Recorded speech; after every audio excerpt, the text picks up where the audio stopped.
we will be looking at the history of the museum, but also more specifically how the collection came together. So the Canadian Automotive Museum has been collecting Canadian cars for more than 60 years now. And we're going on 60 years next week after the 23rd. So the official grand opening was on Monday, September 23rd, 1963. And we want to take a moment during our talk tonight to look back at sort of how the museum came together and how the collection came together over the past 60 years and where we are today and where we're going in the future. So I won't be covering all the cars, but we'll cover some of my favorites as we're going through this evening. Now, one of the things that makes the Canadian Automotive Museum unique is the fact that it was founded by the Oshawa Chamber of Commerce. It was not founded by, say, a unique collector who had a specific taste, nor was it collected as a corporate representation. So it doesn't represent one corporate brand, such as you'd see at the GM Heritage Center in Warren, Michigan, for example. And that's one of the things I've always found interesting about the museum is because it was put together by a group of individuals with a specific interest in preserving Canadian history. And so it's a little bit different than what you're going to find in US museums or European museums, just by the nature of how we've been collecting, which is one of the highlights of what makes our museum really unique and interesting in the world. So let's start our story back in the early 1960s.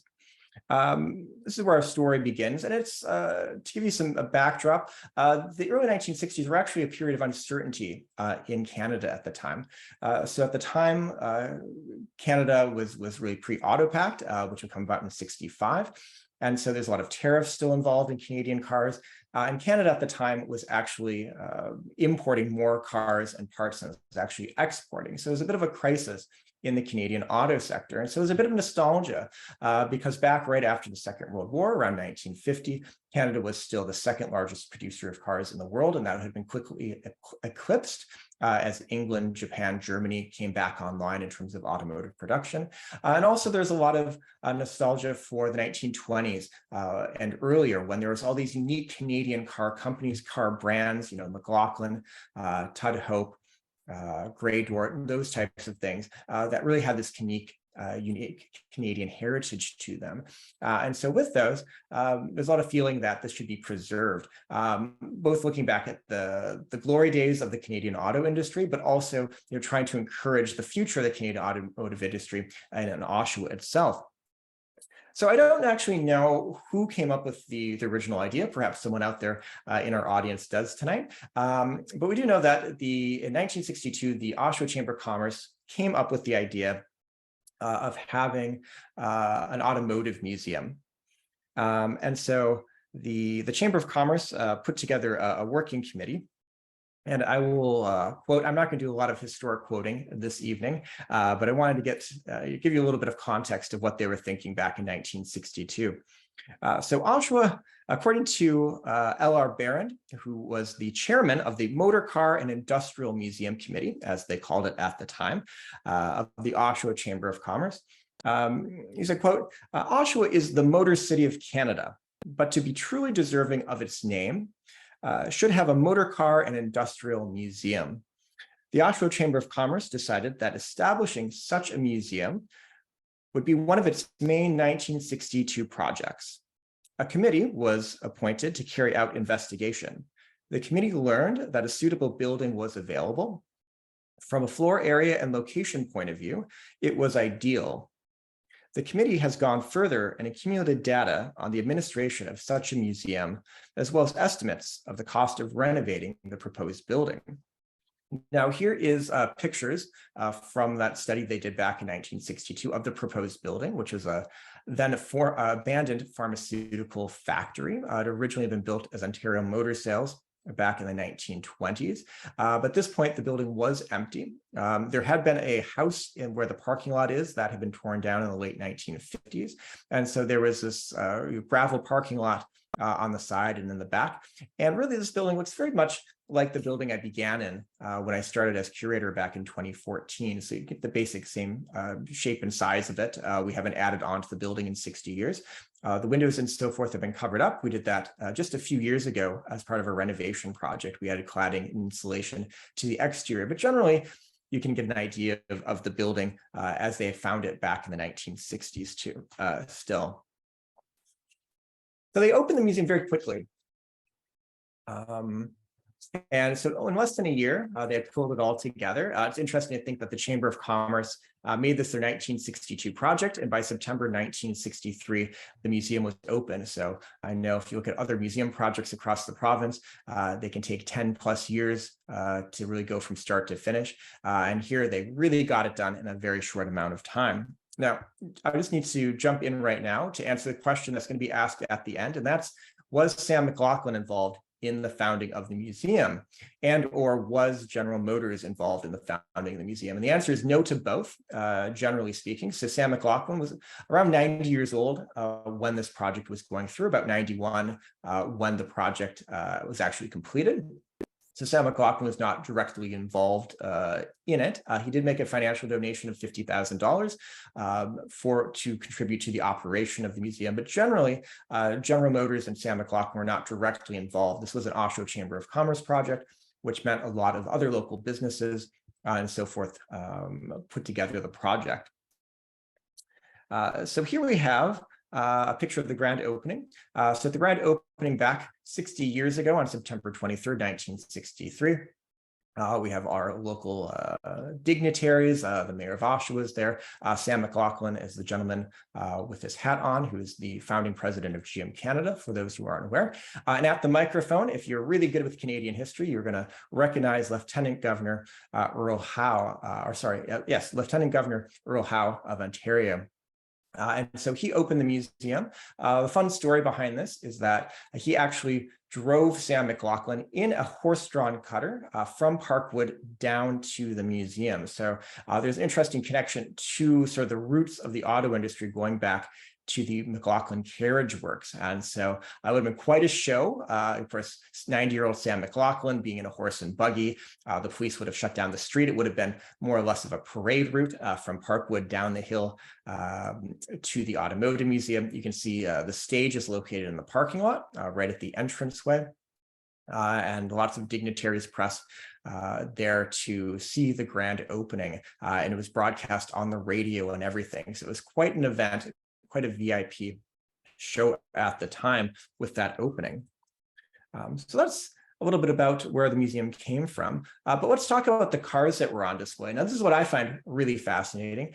So the Oshawa Chamber of Commerce came up with the idea of the museum, but they in fact did not have a car collection at the time. So this is totally counterintuitive to basically every other museum in the whole world that you would come across.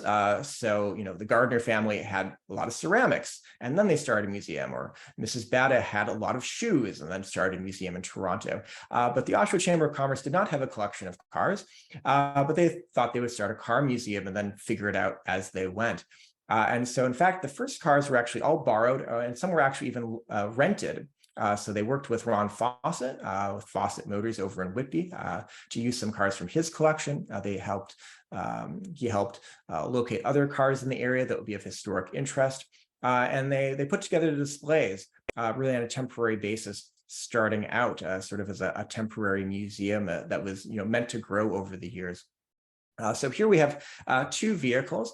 So we can start on the left, the 1904. And this is likely what I believe was the earliest car that was on display. So this is a 1904 Franklin.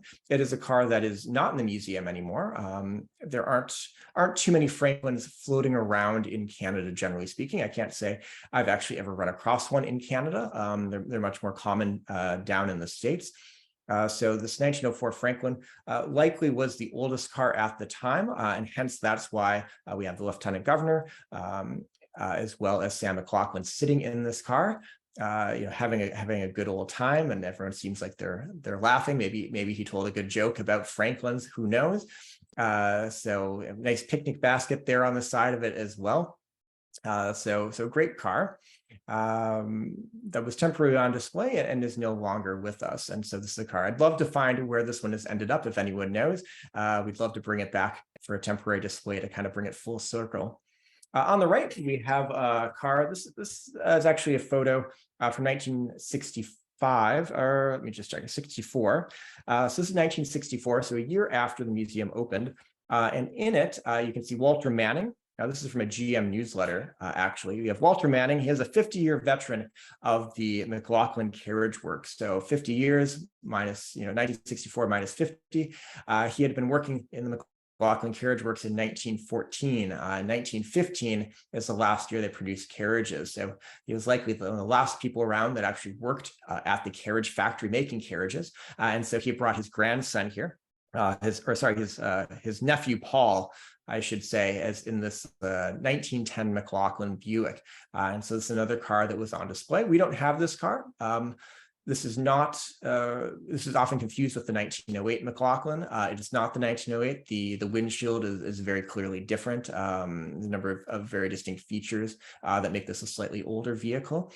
This car is not in our collection as well, but again, a good example of one that used to be there. And you can also see that they love putting people in cars and taking photos. We don't do that anymore with our visitors, but I think for the time, this is what they're doing. Although you can see on the right with Mr. Manning, that we do have the same posts and that same white plastic chain still blocking people from getting into the cars. So some things haven't really changed. Another feature you would find at the time was the McLaughlin Room. And so the McLaughlin Room is located right behind my office. So right now it's across from the gift shop, sort of as you're exiting. We have the 1914 Rolls-Royce in that position. And of course, with Sam McLaughlin still alive, they wanted to really celebrate the McLaughlins of Oshawa, a Canadian story. And so here we have three pieces. First, on the far left against the wall, this piece we actually have in the collection still. And this is a McLaughlin, shows the McLaughlin fifth wheel, as they called it, the McLaughlin carriage workings that allowed the McLaughlins to make an empire in producing carriages in Canada. Next to it, we have the 1867 Cutter. This is now in the possession of the Oshawa Museum. For many years, it was well known to be on the bowling alley up at Parkwood Estate. So it's moved around to a number of institutions. And so this is currently in the Oshawa Museum. They do more 19th century carriages and so forth than we do. And of course, the piece de resistance is the 1908 McLaughlin Buick. And so the McLaughlin Buick, long story, we could do a whole talk on this car, was purchased new by a family up in Sauble Falls. And then in 1937, Sam McLaughlin purchases it back. He exchanges a new Chevrolet for it. It's toured around in the 50s and 60s at various shows, the CNE and so forth. And then when the museum opens, it goes on display at the museum, where it is until about 1989. At that point, GM takes the car, does a full restoration, year 2000. It is back on show. It's showed at the GM corporate offices in Oshawa. And then back in 2020, we were lucky enough to be able to put it back on display at the Automotive Museum. And this car, just last weekend, we were driving around up at the Cobble Beach Concours d'Elegance. So this is a very, very recent picture. And as of today, the car is back on display at the museum. So a piece that's come and gone and been here and there for the last 60 years, but is still here at the museum. So it's one of the long-standing pieces on display at CAM. Another important piece, and a very early piece that was collected by the Automotive Museum, was a 1903 Redpath. So this is one of the museum's first acquisitions and one of the earliest cars that they really looked for. So after the museum was founded, this wasn't, as I mentioned, the 1904 Franklin would have been the oldest car at the grand opening, but very quickly they recognized that the 1903 Redpath really deserved to be in the museum. So on the left, you can see Herb Robinson sitting in the car. This car was originally built in 1903 over in the Kitchener area. And then the company went under, the family kept it. They moved to Oshawa to work for the McLaughlins, brought this car with them. It was stored, I'm told, over sort of by City Hall, where there was a building for it. And then when the museum opened, it became sort of a project to restore this family heirloom. And so the family restored the car, brought it into the Automotive Museum, really did a wonderful job on it. And this became the oldest car in the collection, and really the start of collecting really important Canadian cars and seeking out really important Canadian cars. So certainly there are, things like the Franklin that would have been an important early American car, but in terms of the Canadiana, this is something they really wanted to jump into. So here we have a few more photos. Again, here's a souvenir slide on the left, and a picture of the Redpath just last year that we took. And so one of the things that's very important with the Automotive Museum within the first year or so was switching from being, the Oshawa Automotive Museum run by the Oshawa Chamber of Commerce to the Canadian Automotive Museum, having this focus on Canadian cars. And so the Redpath, being very important, wasn't an Oshawa vehicle, but really fit the Canadian mandate of cars from across Canada being collected. So still on display and still a wonderful piece.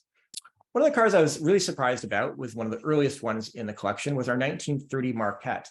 So this is a one-year only marque that was built by General Motors, both the US and in Canada. And we have no idea where it came from. It's one of the ones I've asked everyone I can find about. Everyone just knows it's sort of been around forever. It's one of the earliest pieces. It's one of the little kind of last displays from the 1960s, 1970s, still on display in the museum. And we don't know where it came from. No one was really interested at the time. They brought it in to show this is supposed to be an abandoned blacksmith shop, actually. Sort of the end of the horse era, and sort of the troubles with broken down cars, that you end up with broken cars in your garage after they stop working, in the era obviously before scrap metal recycling was really in vogue, and there weren't people knocking on barn doors to find cars to restore yet.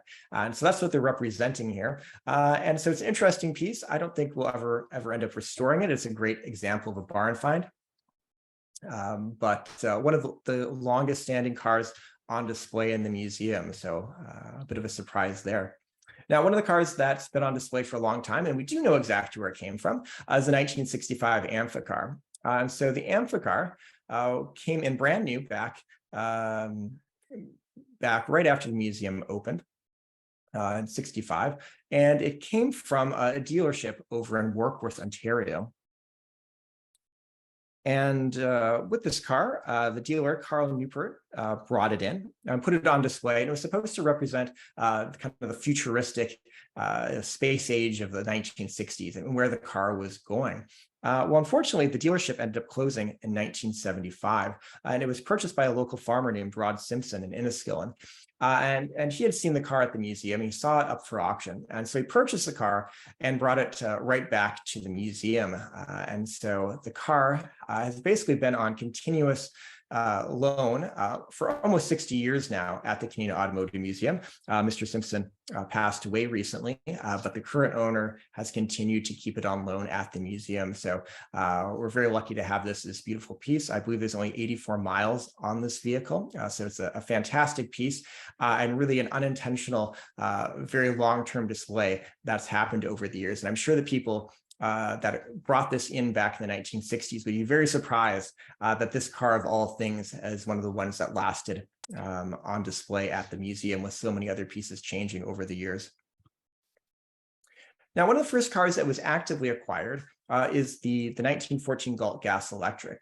This car was owned by Glenn Beckler, Canadian automotive historian Glenn Beckler, and he donated in 1972. And as far as I can tell, this is the earliest donation form that we have filled out on an actual vehicle.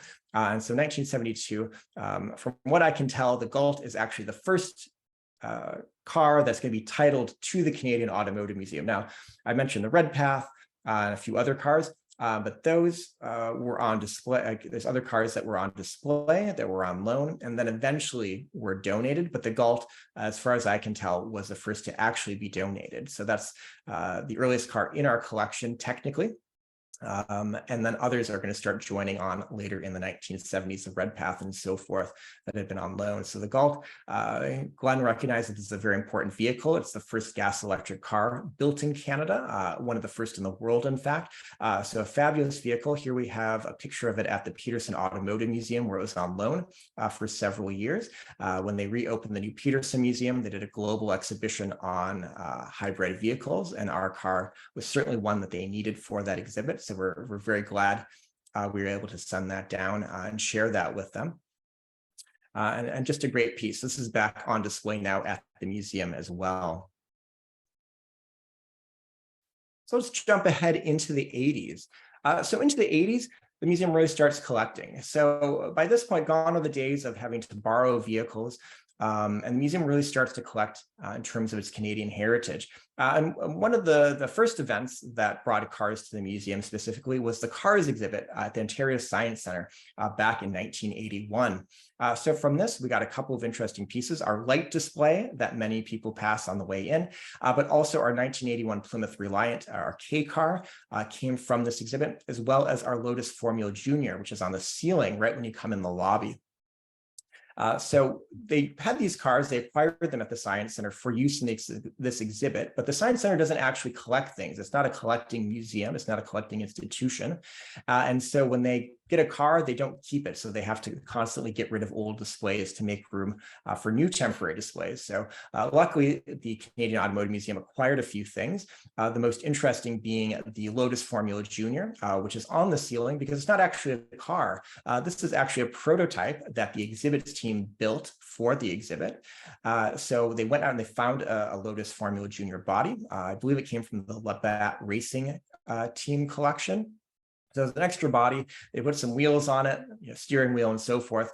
And then they didn't put an engine in it because it was going to be in front of a screen as a simulator. And so visitors could sit in this car, hit the pedals, and it would control, fairly advanced electronics at the time, a computer, to make it seem like you're driving on a racetrack, and even produce noise that would sound like you're revving the engine, even though there is no engine in it. So one of the great questions we have is, how come this car is on the ceiling? Isn't that really heavy? But in fact, it doesn't really have any insides because it was set up as a simulator. And so that's why we've had it on the ceiling since the 1980s now. So a great piece in our collection.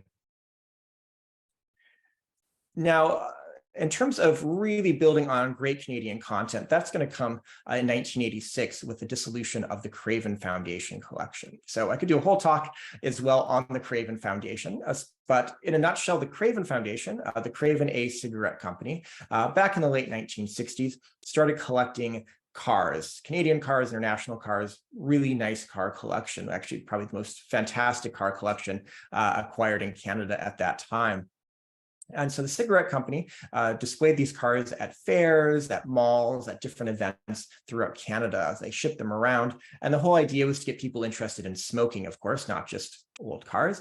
And so they'd go around and really meet with the public and entice people to get into the hobby of cigarettes. So by 1986, they had sort of worn out their welcome with this sort of approach. They were acquired by a new company at the time, and the collection was sold off. So luckily for the museum, a number of pieces made its way either by direct donation from the Craven Foundation or through cars being purchased by board members, supporters, and so forth, and then coming into the museum.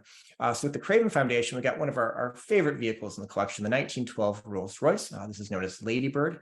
It was owned by Lady Flora Eaton of the Eaton department store empire. On the left, you can see it was actually driven to the museum. So it was at the Craven Foundation headquarters, which were in North York, fairly close to where Yorkdale Mall is, if you're familiar with Toronto.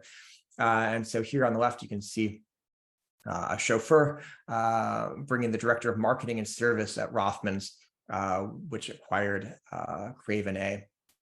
So they delivered it to the car, made quite a scene. It was quite an impressive piece. This is definitely would have been the most impressive piece in the collection at the museum at the time. So a wonderful, wonderful limousine. On the right, you can see it won a preservation award up at the Cobble Beach Concours d'Elegance back in, I believe, 2019, right before the lockdowns. So a gorgeous piece and one we're very grateful to have. And so this is a great piece of Canadian history in terms of its provenance. It was owned by the Eatons for 42 years in Toronto and King City as well. So a car that was driven here in Toronto. It was bought new by a Canadian, and a wonderful, wonderful example of a wealthy Canadian buying an imported car and what that sort of status would have been. The Craven Foundation had other cars as well, a number of vehicles you can find in our collection. Our brick steam car, we had a whole talk on that in the spring on our brick steam car. We also got 2 Model A's, our fire truck, our Aaron's Fox fire truck, a number of motorcycles, I should say, came from the Craven Foundation in one way or another. Again, one of the most important Canadian cars in our collection is the 1910 McKay that came out of the Craven Foundation. Here we have it a number of years ago at the Canadian International Auto Show. It's actually not from Nova Scotia. It's from Nova Scotia. It's not from PEI, but the PEI background really worked for the display they were doing. So the McKay is there's only one other car out in Nova Scotia. So it's a really unique piece that the Craven Foundation did a great job of finding and restoring. So again, adding on to really that strong Canadian content that they were looking for in the 1980s. And I should mention, I'm going to come back to the library in a minute, but the Craven Foundation Library was also a great asset that came to the Automotive Museum. And so when they were getting rid of the cars, they decided to give the library to the museum as well. And so prior to that, the museum had collected some brochures and books and so forth, but it wasn't anything substantial in terms of the sheer volume of literature that they would get from the Craven Library. And so the Craven Library came over, and we still have many, many documents, brochures, periodicals stamped by the Craven Library now in our collection. So this is actually going to serve as the basis of the library that we're still building upon today. And so here's a nice picture of the Craven Library. You can see the nice reading room. I feel like that's likely a cigarette ashtray on the table. I wouldn't be surprised if there is smoking going on in these rooms at the Craven Library, but who knows? I wasn't there at the time. And again, I will come back to the library in a little bit because we'll have more acquisitions for the library later. We'll jump ahead another decade and into the 1990s. And this is where the collection really takes an international turn, but also where a number of even more important Canadian cars come about as well. So here we have a quick picture of the McDougall Collection. This is around 1956. It's at the home of Bud McDougall. And he lived up in North York as well, and started collecting these fabulous international cars. So many of our favorite cars in the collection came from Bud McDougall. So here in the garage, I think you can see on the right, let's see, the Kissel. I believe that's our Bentley, the Vauxhall, the Alpha, maybe the Bugatti, and there's a Mercedes as well in that garage. Here we have Bud McDougall sitting in his Alfa Romeo, which is now our Alfa Romeo. Bud McDougall, who is the overlord of Canadian business. I don't know if he smiled more than this. I'd be thrilled to be on the cover of Maclean's in an Alfa Romeo. This is in 1975. There's a great article on him in it. It really covers a lot of the cars and also his personal history. If you're ever interested, you can read it online. The full issue is available on the internet. And so 1975, Bud McDougall is doing just fine, but he passes away in 1978. And these cars actually end up passing to his wife and to his estate. And some of them are still used, but for the most part, they're sort of mothballed in the garage. And when his wife, Maud, or Jim as she's known, or went by, she ended up donating them to the Automotive Museum. And so this is quite a coup de grace for the museum to get this wonderful collection. At the time, there's 21 vehicles in the collection, which included the historic vehicles and also some more modern vehicles that were still being driven by the family. And so these all came into the museum and really boosted the international caliber of the museum. So we got some great Canadian cars too. The earliest known, what we believe to be the earliest known Canadian Ford Model T came from the McDougall Collection. We have that on display at the museum. Also, the Royal Tourer car, the 1914 Rolls-Royce used by the Prince of Wales during the 1919 Royal Tour, that came from the McDougall Collection, another fabulous Canadian display we have in terms of a wonderful import car with a lot of Canadian history, and a number of international cars. So let me just cover a few of those because they really show well. And a little bit different than kind of daily drivers or Canadian produced vehicles were the McDougall vehicles. So I'll start with the 1923 Vauxhall 3098. Again, up at Cobble Beach. Thank you, Cobble Beach, for all the great photos of our cars and showing off our cars over the years. So the 3098 had a specific connection to Bud McDougall. So in that article, he actually points out that this is the type of car that he was taken to work in when he first started on the job back in the 1920s. So to quote him in Maclean's magazine, Bud McDougall said, quote, "As an office boy, I arrived in the $9,000 Vauxhall with a chauffeur in his Prussian uniform and went in and sat down at a little desk with an inquiry sign on top of it. I liked it better than coming by streetcar." So there you go. So streetcar or a 1923 chauffeur-driven Vauxhall 3098. So this is not the original car that he was chauffeured in as a child, or as a young man, I should say, but very similar. And so he bought this out of nostalgia. So I often go to the Oblivion 80s and 90s car and culture show, and I think about nostalgia for those types of cars. Bud McDougall had a very different type of nostalgia when he acquired a 1923 Vauxhall. So absolutely wonderful car. And we're very glad to have it in our collection. One of our favorite cars in the collection, of course, is our 1928 Bugatti Type 37. So another fun car. This is one you can really imagine Bud McDougall driving around, after a long day, being the overlord of Canadian business. And one of the things that's so great about this Bugatti is it's not over restored. It's definitely has some hacks, has some changes, things that made it go after the war. Back in the 1950s, it was a challenge to get authentic Bugatti parts in North America. And so McDougall and his mechanics really just kept this car going in one way or another. So it's more of a survivor car than a beautiful example of the most perfect Bugatti. And I think that's something that really resonates with our visitors. In fact, he painted it black. It's not original Bugatti blue, for example, but just a wonderful car that everyone really likes. We also have our 1926 Isotta Fraschini Type 8AS. And here we have our board chair, Dennis Bajoni, down in 2017 at the Pebble Beach Concours d'Elegance down over in California, just to show the caliber of these vehicles. So there aren't many Isottas floating around in Canada. So we're very grateful to have this car. This is an absolutely wonderful piece as well. And I just wanted to get a picture of it there by the Pacific Ocean. So let's move on back to our Canadian story now, and we're going to jump ahead into the 21st century. And as we get into the 21st century, we need to keep collecting the 20th century.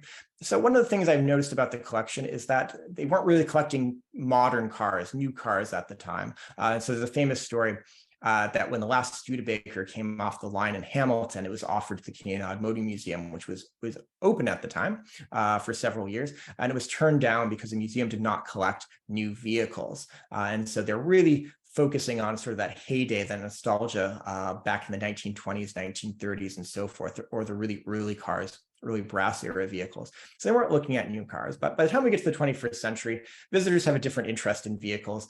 And so do we as curators when we're looking at what we want to collect. What was sort of one of the newest cars at the time, or the newest car when it was acquired back in 2009, was a 1983 DeLorean. Everyone loves a DeLorean. We've had a talk on this car as well already.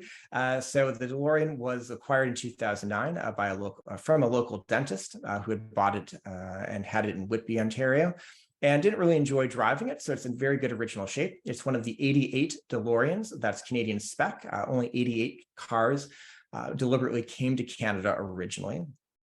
So right now, if you see a DeLorean on the street, it's sort of 50-50 if it's a Canadian spec or an American car that's been brought up to Canada. So it's a great DeLorean. It has a great Canadian angle to it as well, and absolutely one of the most fun cars we have in the collection. Definitely a fan favorite, up there with the Amphicar and the Bugatti, for example. And one of two cars with gull-wing doors, as we'll see in just a moment here. So up to now, we've really looked at stories that I don't have any actual firsthand experience of. So I've spoken with many of our members, looked through the archives, gone through the collection records, read newspaper articles, but I wasn't actually there when these cars were acquired and wasn't part of the decision-making process. But when I started in 2014, we really started looking at the collection and going back to that Canadian mandate. So we weren't the Oshawa Automotive Museum. We weren't the collection of, all cars from all places museum. We really wanted to look at that Canadian Automotive Museum and the Canadian mandate of our collection. We really wanted to return to that because we found that that's what visitors were really interested in and were really missing. And so one of the things I found disappointing when visitors would come through is that they'd leave and say, oh, I just loved all the American cars on display. And I'd say, well, we don't have American cars, we have Canadian cars. And they wouldn't really get it, and they thought it was dumb, and they'd just walk away. I don't know anything. So, we really wanted to get more Canadiana in here. So we really need to focus on that as a theme. And that's something as a board we've decided to do as well. So in 2015, we actually had a board retreat to revisit our collecting mandate. And our collecting mandate, if you haven't read it lately, goes something like this. So our mandate at the Canadian Automotive Museum is to collect, preserve, and maintain a collection of automobiles and related artifacts that reflect one or more of the following priorities. We have three priorities. One is Canadian design and manufacturing. Two is contributions to Canadian social history. And three is international significance due to rarity, design, and provenance. And we purposely did this because we weren't about to throw our Bugatti out with the bathwater. We want to make sure if someone offers us a world-class piece that doesn't have a lot of Canadian history, we still want to be able to show these wonderful things, because as a public museum, it's our duty to share wonderful objects, wonderful stories, and collect the best possible examples we can to share with the public. But obviously, our mandate really focuses more in on design and manufacturing and that social history. So, for example, Eaton's department store with Lady Eaton, or the Royal Tour. And of course, getting to the core of it, these really important Canadian cars. And there aren't too many around. So we really wanted to put our most energy into the Canadian cars. So here's another example of one that came in 2014. So right when I was coming in, so the car actually arrived between my interview and my first day starting on the job is when it arrived. So the 1909 Kennedy also came from Glenn Beckler, who you remember, Canadian automotive historian. He'll come up again. He donated the Galt gas electric, had a real eye for the most important Canadian cars. And so here we have a great example of an early high-wheeler. This is built out in Preston, Ontario, actually very close to where the Galt was built around the same period. Beautiful, beautiful early brass era high-wheeler. And here we have it on loan to the Waterloo Regional Museum. So we often loan our cars out for other exhibits. And so they did a great job showcasing this car for their temporary exhibit. So another example going along with many of our other kind of early and rare Canadian builds to really showcase and celebrate. But we're not just looking for the shiniest, fanciest brass era cars, the one of a kinds. We're also trying to, we're also trying to show the real history of the car in Canada. And so here we have David and Eden Mitchell, longtime supporters, members, former board members of the museum, with their 1955 Buick Special. And so here's a great example of a car that was built in Oshawa, built in Canada, and isn't a two-seat sports car. It's not a chauffeur-driven vehicle. It's a four-door sedan that was owned by a family. It was bought new as a family, daily driver. It was purchased new. And then the family kept it all these years from 1955 until it was donated in 2014. So it went from being a daily driver all the way through being a collector's car as well. And so it's important for us to tell the real stories of cars that were built, sold, driven here in Canada. And so this is a great example to kind of fill out sorry, the mid-century collection with their car. So thank you to the Mitchells for donating that to us. Another kind of daily driver that we have in our collection, very different from what we had before, what will become suddenly our newest car up to then, was a 1999 Chevy Lumina, and this came from General Motors of Canada. And it's signed by all of the workers at the assembly plant. So when this came off the line, all the workers signed it with black Sharpies. And the idea was it was supposed to go down to Warren to go into the GM Heritage Center. For whatever reason, I don't know what happened. It did not get shipped. And so here we have it at the museum today. And so they donated it to the museum as an example of a more modern car coming off the line. So again, when I first started, most of the cars, or the latest Oshawa built car, was from 1966.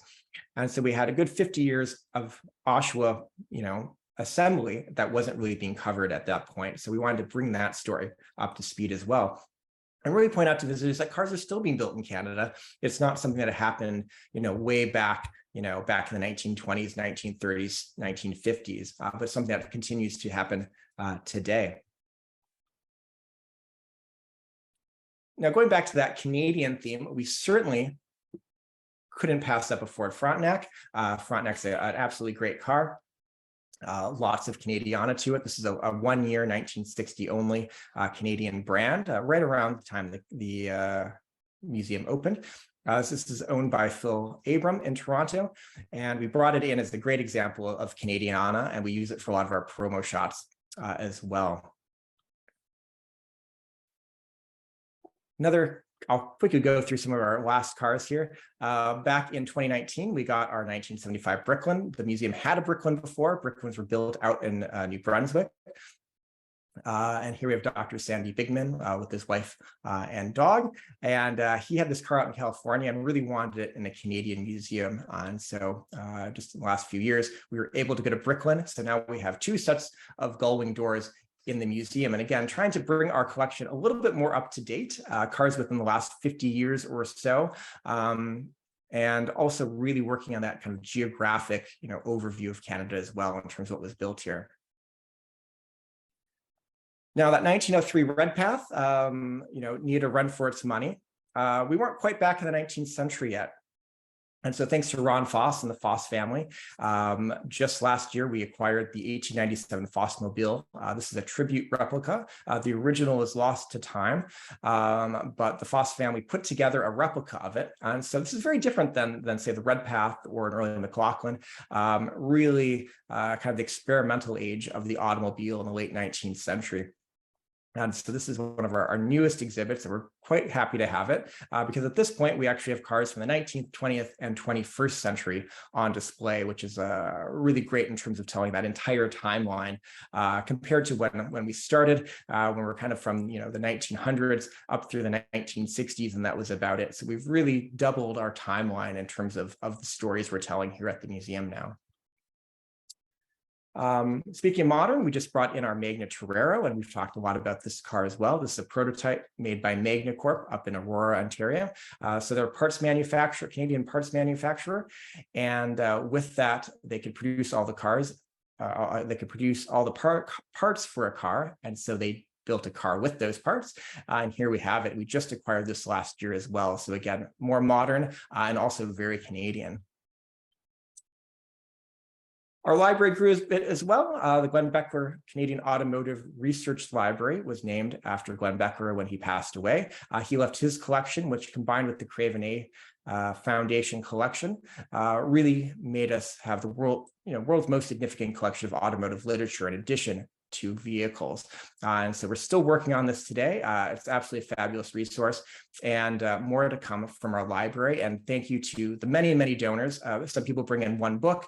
Some people donate, a lifetime collection of material to our library. And it's really a joy to have it and make it accessible to the general public. And we're always working on that. So if you're researching Canadian cars, certainly reach out to us.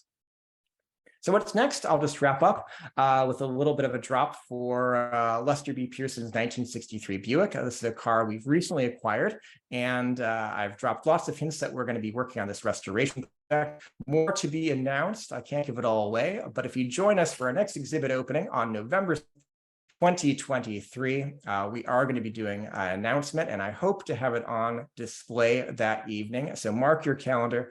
We're going to be opening Exit the Horse, which is our next exhibit looking at the early years of the Canadian automobile. So this will be our next vehicle exhibit that will be in our permanent collection. Former Prime Minister's car, Nobel Peace Prize winner as well, I should point out, and a custom Oshawa built car. So it really checks just about all of our boxes in terms of Canadian history, of provenance, and we're really excited to have it. It needs a little work, but we're going to get there. So I'll just leave it with that.